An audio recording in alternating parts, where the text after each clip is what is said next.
嗨，大家好，欢迎回到我的 channel。然后今天呢，想要跟大家分享的一个电影就是《看我今天怎么说》。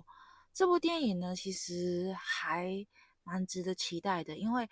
这部电影在上一年的61届金马奖里面获得了3个蛮大的提名。最后呢，虽然只有最佳女主角获奖，但是听说就是后来那些金马奖的那个评委就说，其实那时候最佳男主角只是差一票。对，那就然后作为一个 sound man，我是自己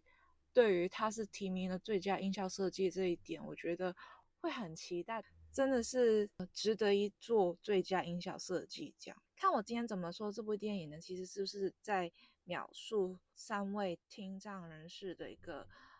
电影，但是呢，这部电影不会有很多的煽情的部分。我觉得他们有设计过，就是不是从一个比较高的那个角度去俯瞰这些可能比较需要多一点关注、需要多一点协助的人，而是从一个平视的角度去。它跳脱了我们可能看电影的时候会比较习惯的方式，就是3部曲或是英雄旅程这样子的一个方式。对，它有点跳脱这个空间，所以呢，进去看的时候就，就是有需要会一点点，就是看完之后你会觉得，哦，这样子的反应。对，我觉得他有很好的尝试让2个群体在沟通，就是从所谓的健全还有听障人士之间有一个沟通吧。对，然后因为他会给我们知道，哎，原来我们现在觉得手语是应该就是听障人士的都会的，但是呢，不知道在过去的十几年前，他们这些听障人士的学校被迫他们一定要学会看人的嘴唇，然后讲话。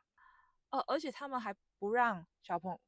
这些在里面的呃学生打手语，然后就变成如果某一天这个孩子怎么都学不会读唇，或者学不会讲话的话，他变成他在学校里面是完完全全没有办法讲，没有办法表达自己的情况。对，然后表达自己其实都是这部电影里面其中一个反思的一个要素了。我觉得在这方面，从呃怎么样去表达自己，用手语还是讲话，还是写东西或怎么样，它也是一个就是表达的方法。我觉得这个不管什么影展，我觉得还是签这部电影一座最佳音效设计奖，因为它音效设计真的是非常屌。它尝试做出人工耳挖或是助听器或是听障人士所听到的声音的不同，然后我就觉得，哇靠，他做出来，他居然做出来，然后他从这样子的一个区别做出来的不同的效果，然后让我们知道当时候他是怎么想的，这角色他听到这个东西的时候，他感觉什么？为什么他突然间要关掉这东西？哦，他关掉之后，这世界是怎么样？其实都是一个，我觉得是一个很特别的表达情绪的方法，然后也会让我们更加算是了解到那个角色的一个纠结，或是他当下的心情。譬如说，带着人工耳挖的那个人在一群人里面，就是他的声音就会突然间什么断断续续啊，会很痛苦。对，我们可能之前就是在看之前就可能不知道，或是好像我一样没有办法很了解，但是看完之后大概有个概念。对，我知道永远都不会跟原版的或是正在用这东西的人这感受相同，但至少算是理解到、了解到，大概有个50%左右的理解，我觉得已经是就是已经算是有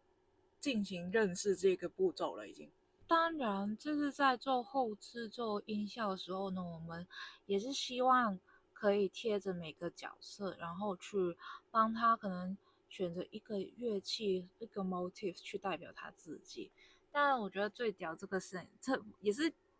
基于这个剧本嘛，这边可以直接一个人一种声音，所以我觉得用他们可以听得到的声音做他们自己做他们自己的一个代表的设计，我觉得很棒。但是这个不知道怎么剪进去才对，反正是各位 Soundman 可以去看的一部作品，我觉得看完之后非常有启发。对，然后就是大概是这样子哦。